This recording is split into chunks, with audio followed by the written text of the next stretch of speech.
You are the killer, the unstoppable force, the villain of the story. Your job is simple and your purpose is clear. You're here to hunt, to sacrifice, and to win. So why does winning so often feel like you're breaking the rules? This is a question that hangs over the entire Dead by Daylight killer experience, a paradox baked right into the game. You load into a trial tasked with taking out 4 other players, but from the moment the match starts, you can feel this invisible set of expectations weighing you down. It's a rulebook that wasn't written by the developers, but by the community itself, and it dictates how you're supposed to play. If you dare defy it, you're not just a killer playing your role, you're a terrible person. Today, we're digging into how winning as a killer became a punishable offense, and in a surprising number of people's minds, an offense punishable by death. We'll look at the unwritten rules, the community that enforces them with pure vitriol, and the developer decisions that seem to prop up this bizarre world where the villain gets punished for actually being good at their job. This video is a fundamental breakdown of the game's social contract, one that leaves killers feeling like they're the real victims. Let's get to the heart of the issue, the Survivor Rulebook. It's this phantom document, a list of player-made rules for how a killer should behave, and it really boils down to one core idea. The killer's main job isn't to win, but to make sure the survivors have a fun and fair match. Any strategy that's seen as too efficient or prioritizes winning over the survivor's enjoyment is immediately branded as toxic. The 3 cardinal sins are tunneling, camping, and slugging. Tunneling, which is focusing on one survivor to get them out of the match quickly, is often the smartest strategic move a killer can make, especially against a coordinated team. This is even seen in competitive Dead by Daylight, where the objective is almost always to tunnel one survivor out as fast as you can. Yet it's treated like a crime. Camping, or staying near a hooked survivor to secure the sacrifice, is called lazy and cheap, even when you can literally see the other survivors setting up for a rescue. And slugging, where you leave a survivor down on the ground to go pressure others, is a vital way to control the map, but according to the rulebook, it's just a cruel way to stop someone from playing the game, even when the hooks are saboed or there's a nest of survivors nearby for a save. These opinions are deeply ingrained in community norms. The loudest voices seem to have decided that optimal killer play is toxic. This rulebook is basically asking the killer to play badly on purpose. You're not supposed to use your best perks if they're annoying. You're expected to ignore the injured survivor who just got unhooked right in your face, because going after them would be tunneling. In short, you're being asked to be part of a horror performance, not a competitive game. You're meant to be a scary, but ultimately beatable bad guy. The second you become a genuine, ruthless threat, you've broken the rules in the court of community opinion. It's a total no-win scenario. Play to win, and you're the villain in the post-game chat, told to go next IRL or equip a rope. Play nice, and you'll probably lose, only to get taunted at the exit gate or the in-game chat for being a bad killer anyways. This rulebook would be meaningless if it wasn't so brutally enforced. The real punishment for playing killer the wrong way isn't losing some good boy points, it's the mental beatdown from the community. The most obvious place this happens is the in-game chat. It's a space where playing well is often met with accusations, slurs, and sometimes even death threats. There are endless documented cases of killers getting messages telling them to get cancer just for winning a game. Players have been hit with racial slurs for the crime of playing the game effectively.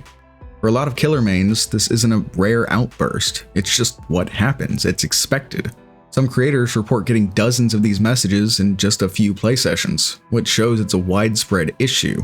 The phrase "go next" has been twisted into a weapon, with players telling killers to end their own lives over a video game. This constant wave of hate leads to something called killer anxiety, a feeling of dread before a match even begins. For a lot of them, you're not even necessarily afraid of losing, you're afraid of the abuse you'll get for winning. And the enforcement isn't just verbal. In-game, survivors have plenty of ways to show you they're not happy. The non-stop flashlight clicking, the coordinated teabagging at the exit gates, these aren't just memes. They're deliberate insults meant to tilt and disrespect the killer. It's their way of saying, you're the killer, but we're the power role.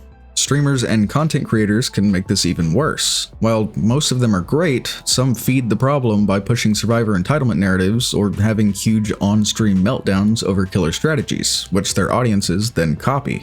This creates a feedback loop where smart plays get more and more stigmatized, and the line between strategy and toxic behavior is whatever the most popular streamer says it is. The worst part, this digital witch hunt doesn't necessarily stop when the game ends. The abuse often spills out onto social media, where angry players post screenshots of post-game chats, short clips, and even full-length videos demoralizing killers for playing the way they don't like. The goal is to put a killer on public trial for the crime of wanting to win, just for capitalizing on a misplay, or for something as small as daring to avoid a pallet stun while picking up a survivor. It's a form of public stoning, where a mob is invited to dogpile on a player simply because they played effectively, turning a single match into a lasting piece of online hate. The result is apparent and seen everywhere. Killers feel pressured to play nicer, to let people escape, to basically apologize for doing well. Giving the last survivor the hatch often isn't about being nice, it's a peace offering to hopefully avoid a stream of hate mail. The role of the killer has been twisted from the game's antagonist into an unwilling host, whose job it is to make sure everyone else has fun, even if it means you don't. And I know this is a feeling so many of you have had. It's the exhausted sigh after a 4K win that was immediately followed by a wall of insults or threats. If you've ever felt punished for just playing your role, share your story in the comments. This shared frustration is a huge part of the killer experience, and it's important to know you aren't the only one.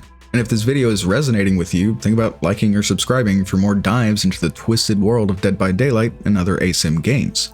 If you want to discuss these ideas with me, you can find me on my Discord or Twitch below. And finally, for my little shill, if you're on mobile, please consider hyping the video up. It's a relatively new feature, only available to mobile users, but if you swipe left on the comment box, you should have the option to make the video more visible to everyone else. Thank you all so much, and on to the rest of the video.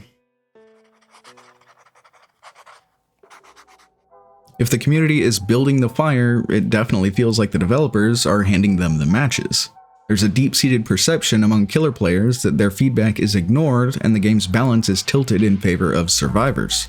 You can see why when looking at design and balance decisions that actively seem to punish effective killer gameplay. Take, for instance, how the devs have tried to tackle the unwritten rules.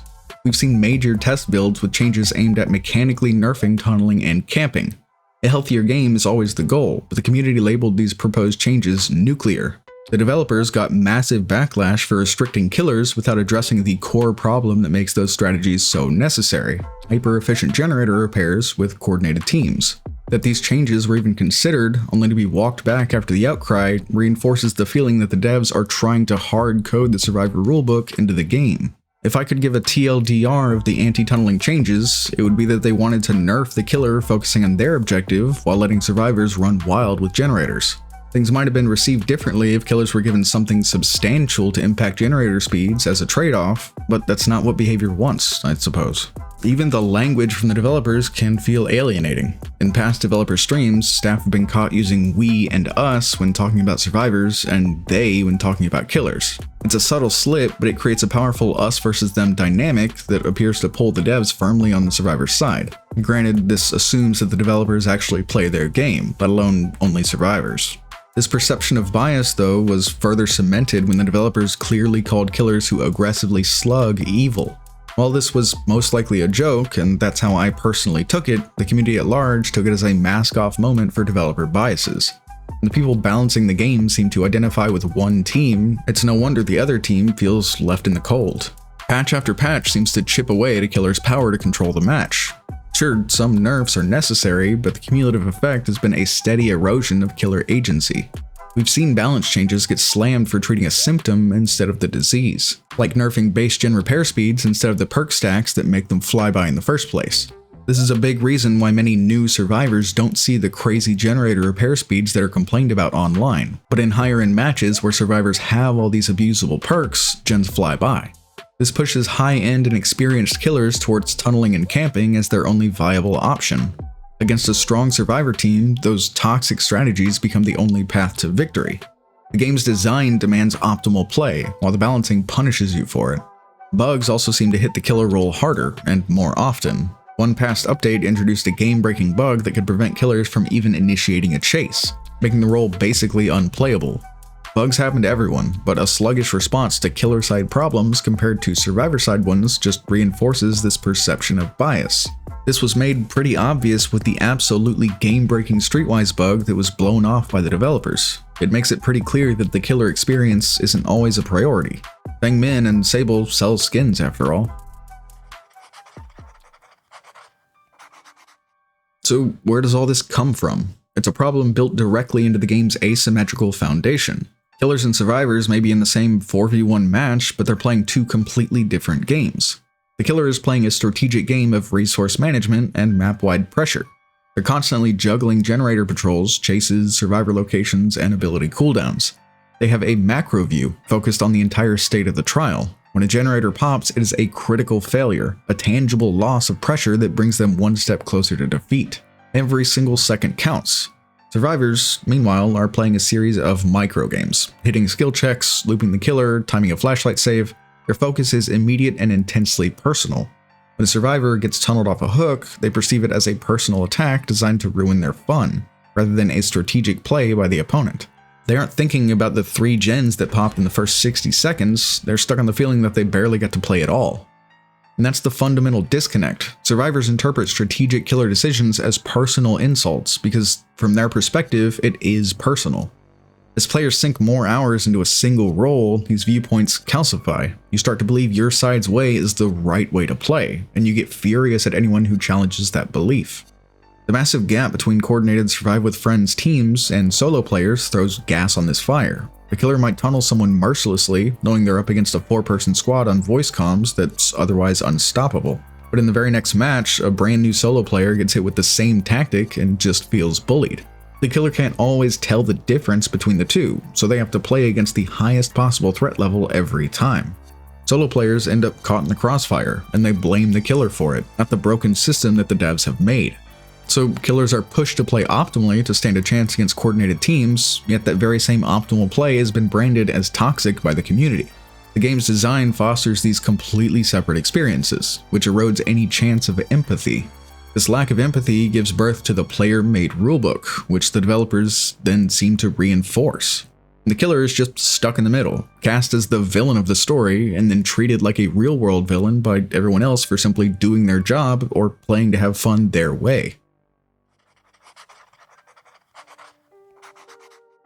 So let's go back to that central question. Why does winning as killer feel like you're being punished? It's because a huge part of the community, enabled by a deep disconnect in the game's design, has decided that a killer's win should come second to a survivor's idea of fun.